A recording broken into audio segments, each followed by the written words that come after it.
이 시간 모두 자리에 일어나서 성경 말씀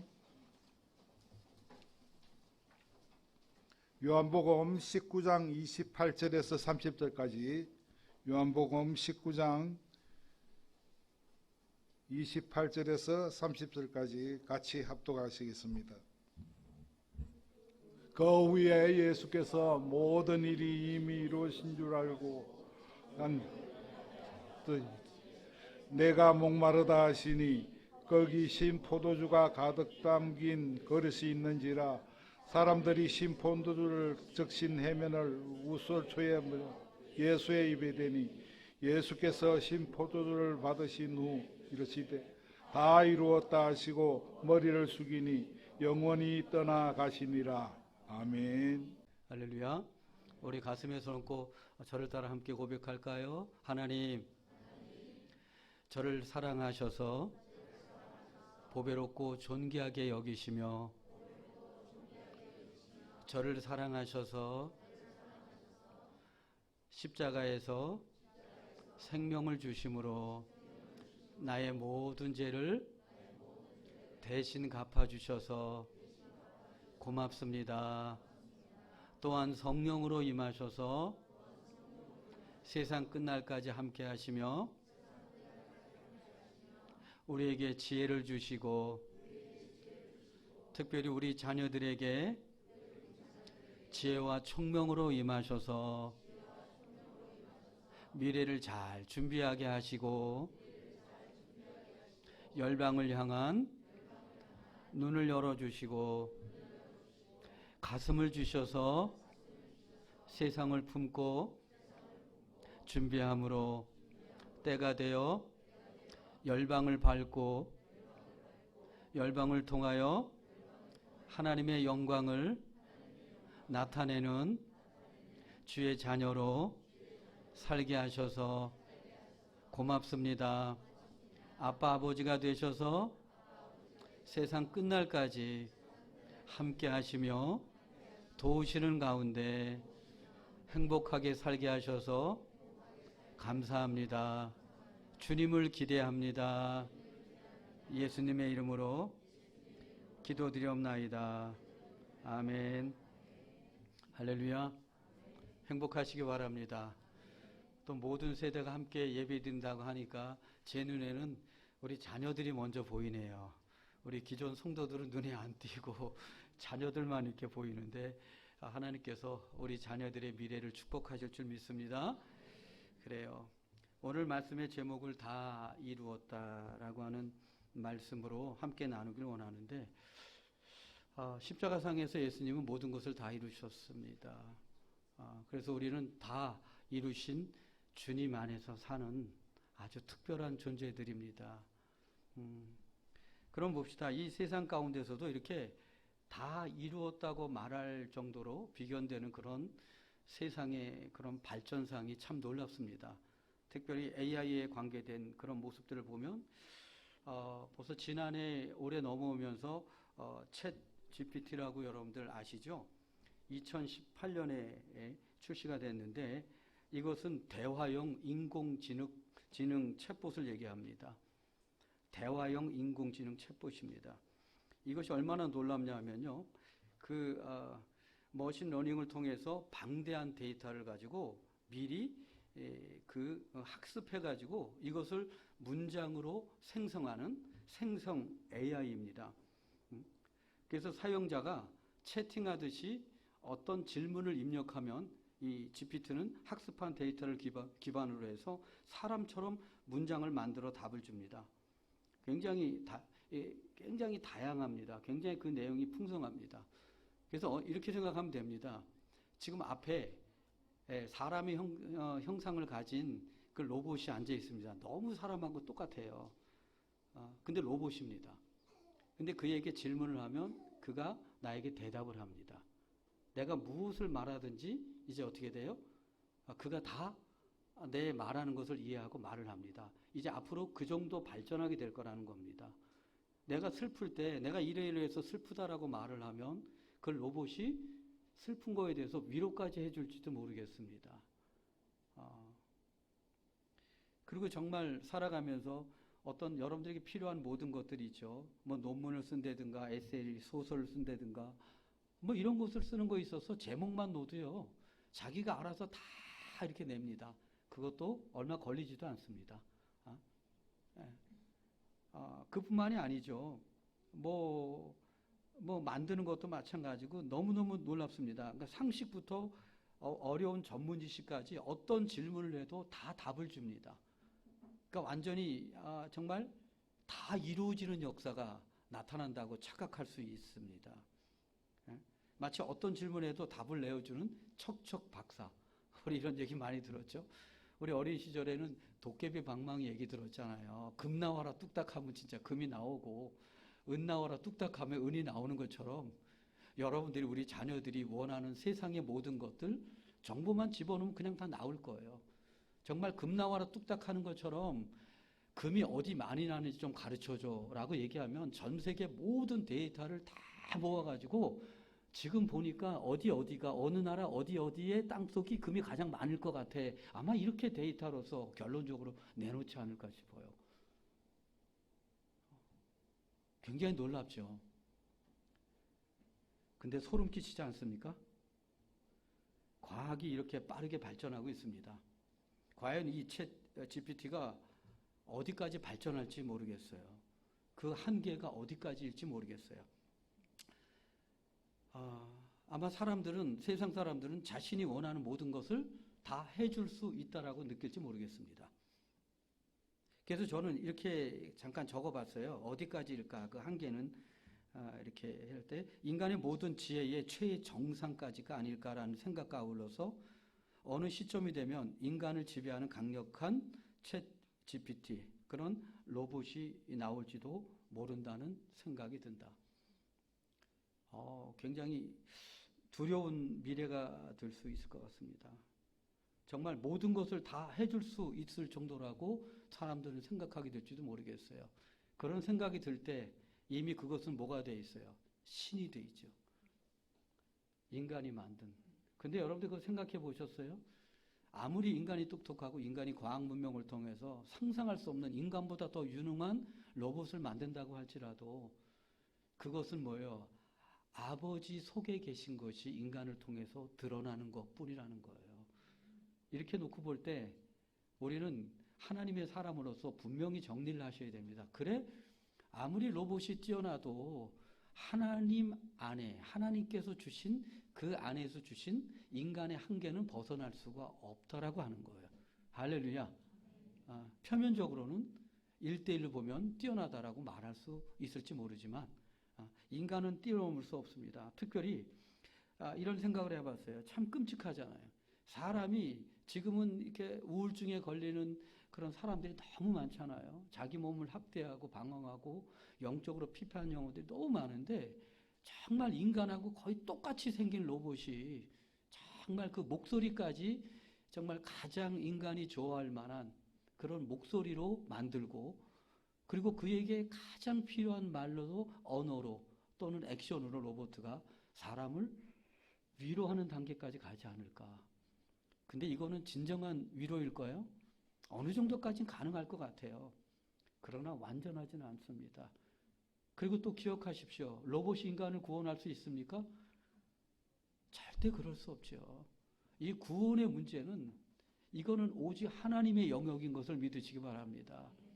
그래서 우리는 어쩌면 이 과학 문명이 더 발전하면 발전할수록 우리는 어디에도 집중해야 돼요. 성경 말씀에도 집중해야 될 줄 믿습니다. 성경을 알면 알수록 세상을 정확하게 이해할 수 있고 해석할 수 있다는 것입니다. 그래서 성경을 알면 알수록 성령 하나님께서 성경을 통해서 세상을 재해석하게 하시고 또 세상 가운데 그 성령 하나님께서 말씀을 통하여 어떻게 살아나야 되는지 주님께서 가르쳐 주실 줄 믿습니다. 그러므로 인간이 만든 그 어떤 창조물이라고 할지라도 그 인간을 만든 하나님 그것까지는 갈 수도 없을 뿐 아니라 인간의 한계를 벗어날 수 없다라고 하는 것입니다. 그것이 인간의 과학 문명이라고 하는 것입니다. 그럼 봅시다. 우리가 그러므로 예수님께서 정말 다 이루신 것이 무엇인지 우리를 우리는 정확하게 알아야 되겠죠. 그리고 정확하게 붙잡아야 될 줄 믿습니다. 오늘 말씀해 보면 예수님께서 이렇게 말씀하셨어요. 요한복음 19장 다시 한번 30절 다 같이 읽어볼까요? 시작. 예수께서 신포도주를 받으신 후에 이르시되 다 이루었다 하시고 머리를 숙이니 영혼이 떠나가시니라. 예수님께서 마지막에 그 말씀하신 것 중에 하나가 뭐예요? 다 이루었다. 그러면서 내 영혼을 아버지께 맡기잖아요. 그죠? 다 이루었다라고 말씀하셨습니다. 그럼 무엇을 다 이루셨다는 것입니까? 무엇을? 여기부터 정리를 합시다. 아버지 하나님의 소원을 다 이루셨어요. 아버지 하나님의 소원을 다 이루신 그 역사가 십자가에서 죽는 것입니다. 그래서 여러분들 그 말씀해 보면요. 마가복음 14장 36절에 보면 이렇게 나와 있어요. 이르시되 아빠 아버지여 아버지께는 모든 것이 가능하오니 이 잔을 내게서 옮기시옵소서. 그러나 나의 원대로 마옵시고 아버지의 원대로 하옵소서. 할렐루야. 그러니까 예수님은 이 땅에 오신 그 이유 자체가 무엇을 이루기 위해서? 아버지, 하나님 아버지의 소원을 다 이루기 위해서 오셨습니다. 누가복음 22장 42절도 마찬가지죠. 마태복음도 역시 마찬가지고요. 아버지의 원대로 되기를 원하나이다 라고 말씀하고 있어요. 그 하나님 아버지의 소원이 뭐예요? 이미 여러분들이 아시는 것처럼 아버지의 품속에 계셨던 독생하신 예수님을 이 땅에 보내셔서 십자가에서 죽게 하시는 거예요. 죽이시는 것이 아버지의 소원이에요. 왜냐하면 그렇게 하지 않으면 자기 백성인 저와 여러분들을 구원할 수 없기 때문에 그렇습니다. 인간은 그 누구도 죄를 해결할 수가 없습니다. 그 누구도 말이죠. 그래서 저는 병원에서도 환자들한테 만나면 항상 그 얘기를 해줘요. 올해 몇 년인지 아십니까? 2023년이죠. 무슨 뜻인지 아십니까? 하나님께서 우리를 구원하시려고 예수님을 이 땅에 보낸 지 2023년 됐다는 얘기입니다. 근데 그 예수님이 왜 오신지 아십니까? 십자가에서 우리 죄를 대신 갚아주시려고, 죽으시려고 오셨어요. 그러므로 2023년을 기억하십시오. 그것이 우리를 향한 아빠 아버지신 하나님의 사랑이에요.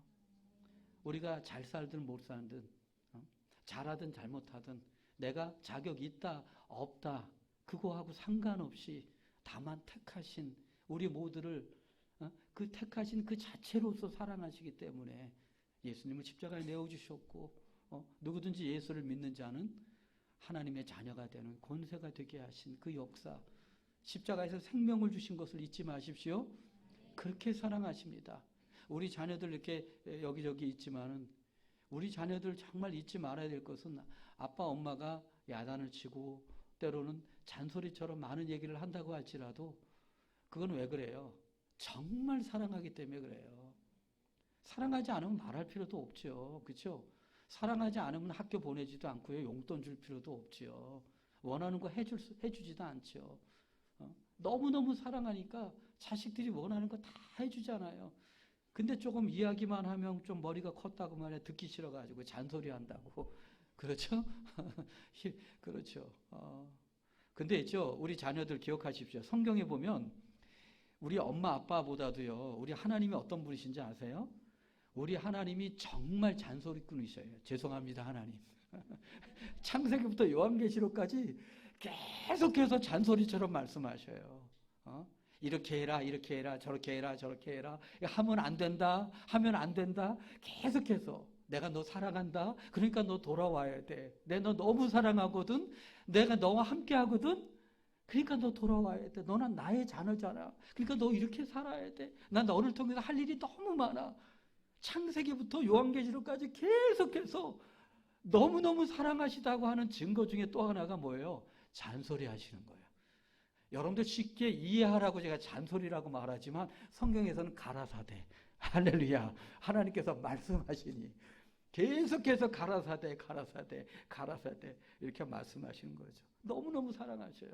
얼마나 사랑하시냐 하면 독생자 예수 그리스도를 십자가에 내어주시기까지 우리를 사랑하셔요. 그러니 이 모든 것 무엇을 주시지 않겠어요? 그런데 있죠. 그 예수님 또한 하나님이시기 때문에 우리를 너무너무 사랑하시는데, 그래서 십자가에서 생명을 내어주셨는데, 예수님은 인간의 몸을 입고 오셨잖아요. 근데 한번 생각해 보셨어요? 그 십자가의 고통이 어떤 고통일까 생각해 보셨어요? 예수님의 마음이 어떠셨을까? 십자가에 잡히시기 전까지, 잡히시고 십자가에서 죽으시기 전까지, 잡히시기 이전과 잡히신 이후의 예수님의 모습은 전혀 다릅니다. 잡히신 이후에는요, 굉장히 초연하셔요. 굉장히 평안하세요. 절대 신음하지 않습니다. 고통스러워하지 않습니다. 물론 엘리엘이 라마 사박단이라고 말씀은 하시지만, 왜 나를 버리셨습니까? 라고 말씀하지만, 목마르다라고 하시지만, 그 정말 채찍에 온몸이 찢기시고 물과 피를 다 쏟으시고 가시관을 쓰시고 양손과 발에 못이 박히시고 옆구리에 창이 찔리셔서 물과 피를 다 쏟으시고, 그리고 벌거벗은 그런 모습으로 굴욕과 수치, 그 모든 것을 다 당하실 때도 어린 양처럼 잠잠하셨어요. 그렇죠? 굉장히 평온하게 마지막까지 다 이루었다, 아버지 손에 맡겨드리며 그렇게 운명하셨어요. 한번 그려보세요, 예수님의 상황을. 그런데 잡히시기 전에는요, 조금 달라요. 인간의 몸을 입으셨기 때문에. 어떠냐면 마태복음 26장 38절에 보면 이런 말씀이 나와 있습니다. 한번 찾아보시겠어요? 마태복음 26장 38절. 이 한 말씀 속에서 예수님의 그런 마음이 얼마나 힘드셨을까, 얼마나 두려웠을까, 얼마나 고통스러웠을까, 이 말 속에 그대로 다 기록되어 있습니다. 마태복음 26장 38절 우리 다 같이 읽습니다. 다 같이 읽읍시다. 시작. 이에 말씀하시되 내 마음이 매우 고민하여 죽게 되었으니 너희는 여기 머물러 나와 함께 깨어 있으라. 아멘. 내 마음이 매우 고민하여 죽게 되었으니, 이 말씀은 무슨 얘기냐면요, 내 마음이 괴로워 죽을 지경이다라고 말하는 거예요. 내 마음이 괴로워서, 너무너무 괴로워서 죽을 지경이다라고 말씀하고 있어요. 그러니까 얼마나 그것이 죽을 지경일처럼 그분이 하셨냐면, 예수님께서 누가복음 22장 42절에 보면요, 42절 43절에 보면 이렇게 나와 있어요. 이르시되 아버지여, 만일 아버지의 뜻이거든 이 잔을 내게서 옮기시옵소서. 왜 옮기시옵소서라고 얘기해요? 이 십자가의 길이 어떤 길인지 너무 잘 아시기 때문에. 그래서 이 잔을 내게서 옮겨달라는 거예요. 육신이 원하는 거는 그거예요. 가고 싶지 않은 거예요, 솔직히. 육체는 지금 거부하고 있어요. 예수님이 육체를 입고 있는데 어쩌면 육체가 거부하고 있어요. 예수님의 마음 또한 육체를 입고 있었던 예수님의 마음이 너무너무 힘드신 거예요. 오죽하면 이 잔을 내게서 옮기시옵소서라고 말하겠어요. 그리고 43절에 누가복음 22장 43절에 가면 천사가 하늘로부터 예수께 나타나 힘을 더하더라. 천사가 돕고 있어요. 육체를 가진 인간으로서 또 예수님은 너무너무 힘이 드셨기 때문에. 그리고 나서 44절에도 예수께서 힘쓰고 해서 더욱 간절히 기도하니 하시니 땀이 땅에 떨어지는 핏방울 같이 되더라. 이기는 길은, 십자가를 이기는 길은 기도밖에 없음을 예수님은 너무 잘 아셨어요. 그래서 얼마나 목숨 걸고 기도하시는지 몰라요. 정말.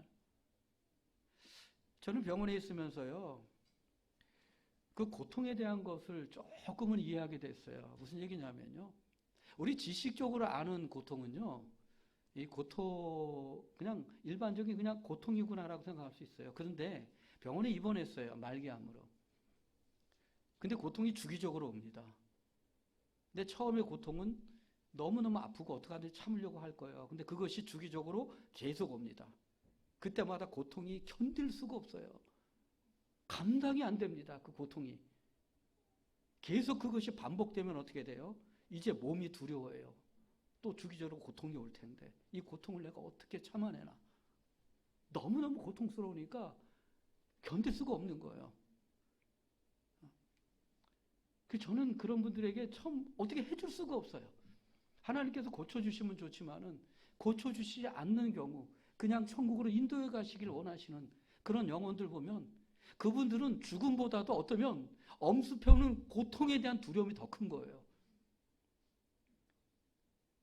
얼마나 힘들었겠어요. 이 반복적으로 주어지는 고통, 우리가 상상을 초월할 정도로 그분들은 어떻게 할 수가 없는 거예요. 본인이 감당이 안 되는 거예요. 신경은 살아있죠. 뇌는 살아있죠. 근데 고통이 온몸에 완전히 그냥 고통으로 덮여올 때, 엄습해올 때, 그 두려움, 그 고통, 어떻게 하지 못하는 절망감. 저는 때로는요, 그분들에게 이렇게 말르다가 소리를 내서 기도 못해요, 나중에는. 제가 그걸 아니까. 그래서 기도해요. 속으로 기도해요. 하나님, 제발 이분을 위로해 주세요. 이 고통을 이기게 해 주세요. 이 고통에서부터 무감각하게 해 주세요. 그리고 자신이 구원받았다는 것을 불신하지 않게 해 주세요. 고통이 너무 심하면 하나님 계십니까? 나 정말 구원받은 것이 맞는가라고까지 나갑니다. 왜 하나님 저에게 응답해 주지 않습니까? 왜 이런 고통을 당해야 됩니까? 감당할 수 없죠. 그런데 보십시오. 예수님은 하나님이시잖아요. 하나님이신데 하나님이신 예수님을 뭘 알아요? 다 아셔요. 다 아시는 거예요. 지금 이제 곧 자신이 잡힐 것이고 잡혀서 어떤 고난을 당하고 뺨을 맞고 침뱉음을 당하고 옷 벗김을 당하고 그리고 채찍에 온몸이 뜯겨나갈 때 그 고통, 뼈가 드러나는 고통 이런 것들을 아실까요? 모르실까요? 예수님은 이미 너무도 잘 알고 계시는 거예요. 그걸 이미 느끼고 계시는 거예요. 이미 느끼고 계시는 거예요. 그 정말 무거운 십자가를 지고 올라갈 때 그 무게를 아시는 거예요. 양손에 그 못이 박힐 때 이미 그 고통을 아시는 거예요. 가시관을 쓰신 고통을 아시는 거예요. 양발과 또 옆구리에 그 못과 창에 찔리는 그 고통, 물과 피를 다 쏟아졌을 때 마지막에 목마르다라고 말씀하시지만 상상할 수 없는 그 고통을 이미 아시는 거예요. 제가 만약에 그 고통을 미리 안다고 하면 저는 아마 미리 죽었을 것 같아요. 절도해서 저는 미리 죽었을 것 같아요. 근데 우리 예수님은 우리를 사랑하시기 때문에 그 길을 가셔야만 하기 때문에 그것이 아버지의 소원이기 때문에 우리를 죄로부터 자유케 하는 길은 구원하는 길은 그 길밖에 없다는 것을 알기 때문에 죄 없으신 예수님이 십자가에서 정말 처절하게 가장 극형인 감당할 수 없는 그 길을 가셨다고 하는 것이죠. 참 그렇게 예수님은 십자가의 길을 가셨어요. 그리고 다 이루셨다고 말씀하셨죠. 어떤 신학자는 이렇게 얘기하더라고요. 그래서 예수 그리스도를 십자가에 매달려 있게 한 것은 첫 못이 아니라 사랑이었다. 예수님을 십자가에 매달리게 한 것은 못이 아니라 사랑이었다는 것입니다. 누구를 향한? 우리를 향한. 가슴에 손 놓고 한번 저를 따라해 봅시다. 예수님께서는 십자가에서 자신을 내어주시기까지 사랑하셨습니다. 아멘이십니까? 그래서 우리는 때로는 힘들 때 아무도 나를 이해하지 못해. 우리 자녀들 얘기하죠. 내가 얼마나 힘든지 알아? 아빠, 엄마, 내가 지금 얼마나 힘들게 열심히 공부하는데 이게 지금 얼마나 힘든지 알아? 내 뜻대로 되지 않고 엄마, 아빠가 뭘 알아? 라고 말할지 모르겠어요. 우리도 때로는 하나님께 그렇게 말하잖아요. 그래서 히브리서 4장 15절에는 이렇게 기록하고 있어요. 우리에게 있는 대제사장은 예수님은 우리의 연약함을 동정하지 못하시리가 아니요 모든 일에 우리와 똑같이 시험을 받으신 이로되 죄는 없으시니라. 십자가에서 그렇게 처절하게 인간이 감당할 수 없는 죽음으로서 죽으신 이유는 뭐예요? 우리로 하여금 예수님 자신을 받아들일 수 있도록 내가 너를 사랑해서 너를 구원하려고 이런 고통을 당했어. 너 힘드니? 얼마나 힘드니? 너 힘든 거 안다. 근데 나는 십자가에서 이렇게 고통을 당했기 때문에 너의 고통을 누구보다도 내가 잘 안단다 라고 말씀해 주시려고, 가르쳐 주시려고, 또한 십자가에서 생명을 주셨다고 하는 사실이죠. 이것이 참 놀라워요. 그래서 저는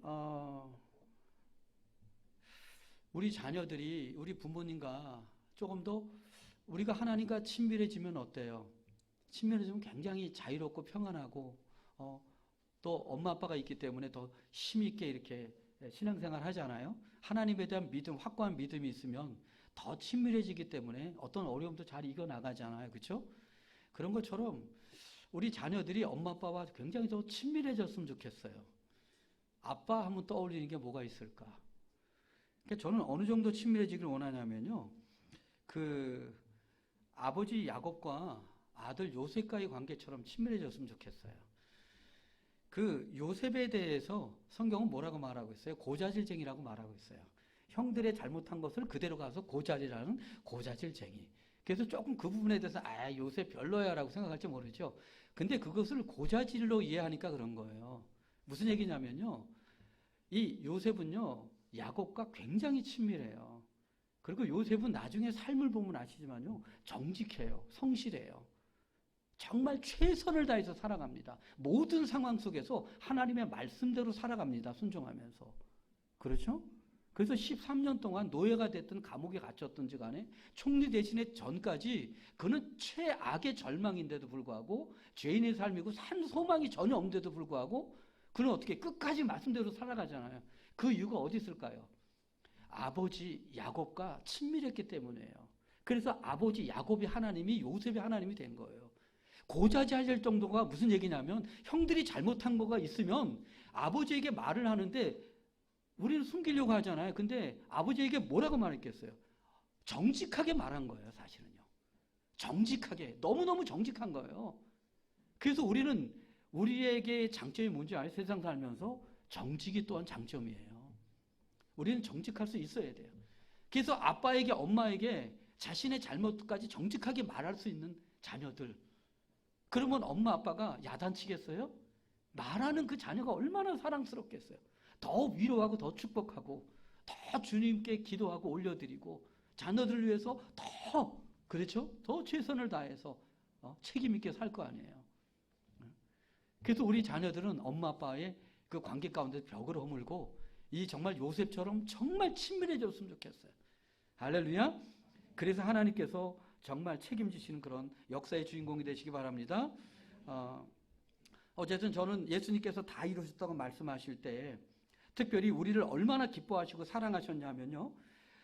히브리서 12장 2절 말씀 보면은 이런 말씀이 나옵니다. 믿음의 주에 또 온전하게 하시는 이인 예수를 바라보자 하면서 그 다음에 이렇게 나와 있어요. 그는 그 앞에 있는 기쁨을 위하여 십자가를 참으사 부끄러움을 개의치 아니하시더니. 부끄러움을 개의치 아니하셨어요. 그 앞에 있는 뭐를 위해서? 기쁨을 위해서. 저와 여러분들이 죄의 용서함 받고 하나님의 자녀가 돼서 정말 하나님께 예배하는 그 모습, 예배의 삶을 사는 그 모습, 행복해하는 그 모습을 바라보면서 예수님을 기꺼이 그 앞에 있는 즐거움을 위해서 부끄러움을 참으셨어요. 죽음도 개의치 아니하시고 부끄러움도 개의치 아니하시고. 왜요? 너무너무 사랑하시니까. 그 예수님께서 바로 우리와 더불어 그런 친밀한 관계가 되기를 원하십니다. 정말 소통하기를 원하십니다. 하나님 안에서 소통을 못하고 있다면 사실은 그건 우리의 문제입니다. 소통을 못한다고 느껴질 때 주님 앞에 철저히 나와서 회개하시고 주님을 구하십시오. 주님께서 다시 회복해 주시고 온전하게 하실 줄 믿습니다. 그렇게 하나님이신 예수님은 십자가에서 테텔스타이 다 이뤘다고 말씀하시고 죽음의 길을 가셨습니다. 그리고 3일 만에 부활하셨습니다. 지금은 하나님 보좌 우편에 계실 뿐만 아니라 지금은 그리스도의 성령으로 우리 가운데 임재하셔서 우리가 함께하는 것을 믿으시기 바랍니다. 그래서 우리는 이렇게 고백했으면 좋겠어요. 에베소서 2장 1절 말씀인데요. 그는 허물과 죄로 죽었던 너희를 살리셨도다라고 말씀하고 있는데 우리 가슴에 손 얹고 저를 따라합니다. 예수님께서는 허물과 죄로 죽었던 나를 십자가의 죽음으로 살리셨도다. 아멘이십니까? 로마서 8장 1, 2절에도 마찬가지죠. 그러므로 이제 그리스도 예수 안에 있는 자에게는 결코 정죄함이 없나니 이는 그리스도 예수 안에 있는 생명의 성령의 법이 죄와 사망의 법에서 너를 해방하였음이라 라고 말씀하고 있어요. 십자가의 사건이 놀라운 거예요. 완전히 해방되는 거예요. 죄가 끊어지고 자유한 자가 되는 것이 하나님의 사랑 안에 들어가는 거예요. 언약의 말씀의 주인공이 되는 거예요. 그런데 말이죠, 제가 이 말씀을 묵상하면서 하나님께서 떠오르게 하는 말씀이 있었어요. 그래서 제가 찾아왔어요. 원어도 찾아봤어요.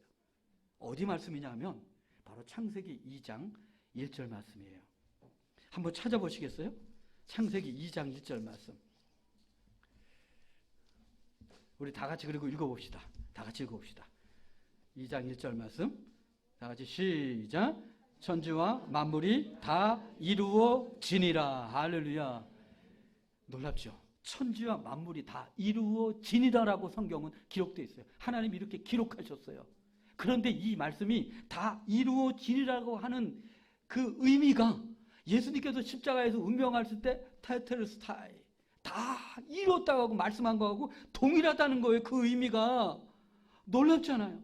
6일 동안 창조하실 때 좋았더라라고 또 마지막으로 아담을 창조하시고 나서 심히 좋았더라라고 말씀하신 그분께서 천지를 만드신 모든 것을 만드시고 다 이루어지리라고 말씀하신 하나님께서 이제 그 하나님이신 예수님께서 십자가에서 운명하실 때 다 이루었다.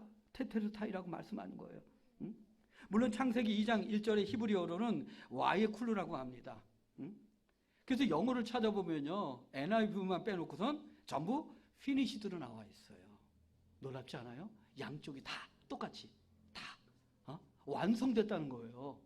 끝났다는 거예요. 일이 완전하게 이젠 더할 것도 없고 빼지도 못할 정도로 완전하게 창조하신 것처럼 예수님의 십자가의 구원은 뭐예요? 완전하게 구원을 이루었다는 거예요. 할렐루야.